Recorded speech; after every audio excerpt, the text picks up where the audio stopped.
नमस्कार, मैं हूं विनोद कुमार और आप देख रहे हैं हमारा YouTube channel the perfect media. अखंड भारतवर्ष के पिछले अंक में हमने बात की थी श्रीलंका के जन्म की कहानी और इस अंक में हम बात करेंगे म्यांमार के बारे में। यानी म्यांमार अखंड भारतवर्ष से कब अलग हुआ और कैसे अलग हुआ और स्वतंत्र म्यांमार का जन्म कैसे हुआ। म्यांमार कभी अखंड भारतवर्ष का हिस्सा हुआ करता था और म्यांमार का प्राचीन नाम ब्रह्म देश था, यानी भगवान ब्रह्मा के नाम का अपभ्रंश।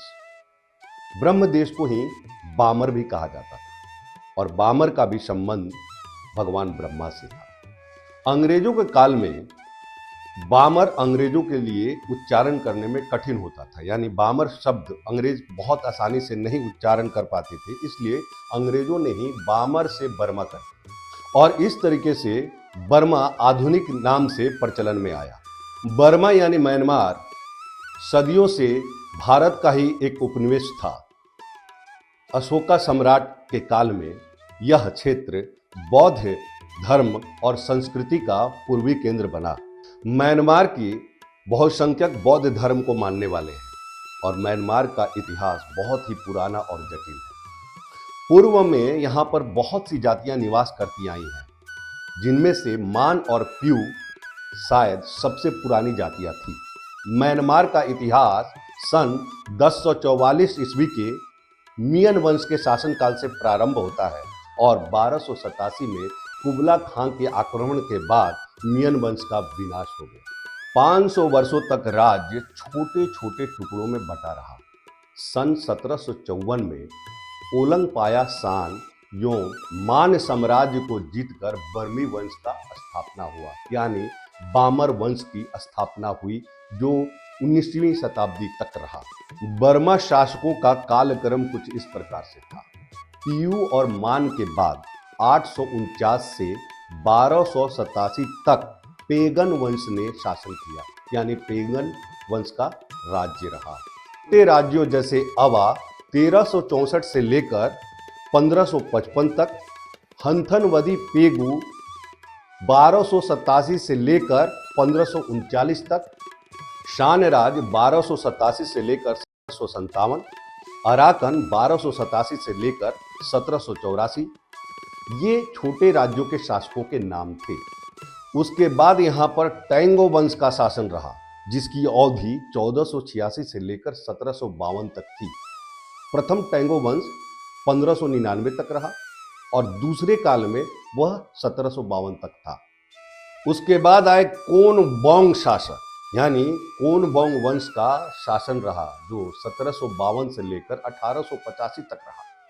यहाँ बताते चले, ये सारे शासक प्राचीन भारत उपनिवेश के अंदर ही शासन किया करते थे, यानी अखंड भारतवर्ष से अलग नहीं थे। मुस्लिम काल में बर्मा पूरे भारतवर्ष से कटा रहा। प्राचीन भारतवर्ष से म्यांमार यानी अखंड भारतवर्ष का वह बर्मा ब्रिटिश शासन काल के अंतर्गत इसके 3 अवस्थाओं में स्थापना की गई। 1826 ईस्वी में प्रथम बर्मा युद्ध में अंग्रेजों ने अराकान और टैने सरीम को अपने अधिकार में ले लिया और द्वितीय युद्ध 1852 में बर्मा के दक्षिणी भाग पर कब्जा कर लिया और 1886 ईस्वी आते आते संपूर्ण बर्मा पर ब्रिटिश इंडिया साम्राज्य का स्थापना हो गया, यानी पूरा बर्मा ब्रिटिश इंडिया के अधीन हो गया। सन 1937 से पहले ब्रिटिश ने बर्मा को भारत का एक राज्य घोषित किया था। फिर अंग्रेजों ने ईसाई संप्रदाय की स्थापना करने हेतु बर्मा को पूरी तरह से भारत से अलग कर दिया। द्वितीय विश्व युद्ध के दौरान बर्मा के अंदर बर्मा आजाद फौज एक सेना, अंदरूनी सेना काम कर रही थी। उसको जापान ने अपने साथ मिलाकर बर्मा के ऊपर आक्रमण किया और देखते ही देखते बर्मा जापान के अधीन हो गया, यानी बर्मा पर जापान का कब्जा हो गया। और 1945 में आंग सान की एंटी फास्टिस्ट पीपल फ्रीडम की मदद से ब्रिटेन ने बर्मा को जापान से मुक्त कराया 1947 में आंग सांग के 6 सदस्यीय अंतरिम सरकार को बर्मा यानी म्यांमार के आजादी के 6 महीना पूर्व ही वहां के राजनीतिक विरोधियों ने उनकी हत्या कर दी और आज म्यांमार आंग सांग को अपना राष्ट्रपिता मानता है। और आंग सांग के सहयोगी यू नू के अगुवाई में 4 जनवरी 1948 को ब्रिटेन से बर्मा मुक्त हो गया, यानी बर्मा ब्रिटिश सरकार से आज़ाद हो गया और कहें तो बर्मा यानी म्यांमार एक अलग देश बन गया। 1948 में जब बर्मा यानी म्यांमार आज़ाद हुआ तो वहाँ की बहुसंख्यक आबादी बौद्ध और मुस्लिम आबादी के बीच विवाद शुरू हो गया। बर्मा के यानी म्यांमार के मुस्लिम को रोहिंग्या मुस्लिम के नाम से भी जानते हैं। अब रोहिंग्या मुसलमानों के बारे में जानना है तो हमें थोड़ा पीछे जाना पड़ेगा। कहानी 16वीं शताब्दी से शुरू होती है। जगह म्यांमार का पश्चिमी छोर राज्य रखाइन, जिसे अरकान भी कहते हैं, वहां पर उसी समय से मुस्लिम आबादी रहती थी। 1826 के प्रथम एंग्लो बर्मा युद्ध में अरकान पर अंग्रेजों का कब्जा हो गया था, यानी अरकान अंग्रेजों के अधीन चला गया था। और फिर अंग्रेजों ने जीत के बाद बांग्लादेश से, यानी वर्तमान बांग्लादेश से मुस्लिम मजदूरों को लाना यहां पर शुरू कर दिया। बताते चलें कि उस समय यह सारा क्षेत्र अखंड भारतवर्ष का ही हिस्सा था, यानी वर्तमान बांग्लादेश उस समय भारतवर्ष का ही एक हिस्सा था। और धीरे धीरे अरकान यानी रखाइन में मुस्लिम मजदूरों की आबादी बढ़ती गई और बांग्लादेश से आकर बसे अरकान यानी रखाइन में इसी मुस्लिम आबादी को रोहिंग्या मुस्लिम कहते हैं।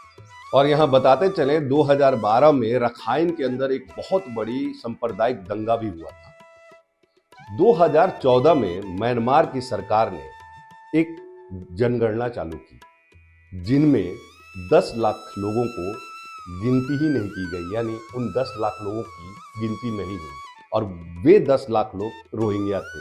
और फिर वहाँ की तत्कालीन सरकार ने उन्हें घुसपैठिया करार दे दिया और वही रोहिंग्या पड़ोसी देश में शरणागत के तौर पे इधर उधर भटकते रहते हैं। वर्तमान परिस्थिति के अंदर कुछ बड़े जानकारों का मानना है कि पश्चिम का कोई बहुत बड़ा देश इन रोहिंग्यों को वहाँ भी स्थापित किया है और पड़ोसी देशों के अंदर भी शरणागत या शरणागति के तौर पे भेजता है।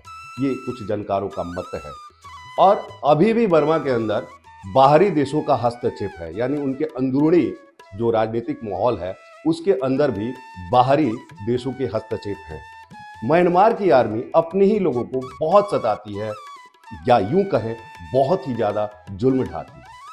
म्यांमार के उत्तरी क्षेत्र में मंगोली नामक एक जनजाति पाई जाती है, जिन्हें कुकी कहा जाता है। और यह जनजाति यानी यह कुकी ईसाई धर्म को मानते हैं और एसटी वर्ग से संबंध रखते हैं। वर्तमान भारत के अरुणाचल प्रदेश को छोड़कर उत्तर पूर्वी के सभी राज्यों में ये जाति कुकी पाए जाते हैं। और बताते चलें, भारत भी म्यांमार के उत्तरी क्षेत्र में ही स्थित है। कुकी जनजाति का अंतर्राष्ट्रीय सीमा पर पाए जाना यानी रहना, इसमें ब्रिटेन के औपनिवेशिक नीति का ही परिणाम है। ब्रिटिश शासकों की तरफ से नए कुकी कहे जाने वाले समूह 19वीं शताब्दी के पूर्वार्ध में ही मणिपुर चले गए थे। तो यह है ब्रह्मदेश यानी बर्मा यानी म्यांमार की जन्म की और स्वतंत्र होने की कहानी। अगर यह अंक बहुत अच्छा लगा हो या अच्छा लगा हो तो चैनल को सब्सक्राइब करें, शेयर करें, लाइक करें और कमेंट बॉक्स के अंदर जाकर हमारा उत्साह बढ़ाने के लिए कुछ अच्छी अच्छी बातें लिख दें। तो अगले एपिसोड में यानी अगले अंक में हम जल्द हाजिर हो जाएंगे। तब तक आप अपना बहुत ख्याल रखिएगा। जय हिंद, जय भारत, नमस्कार।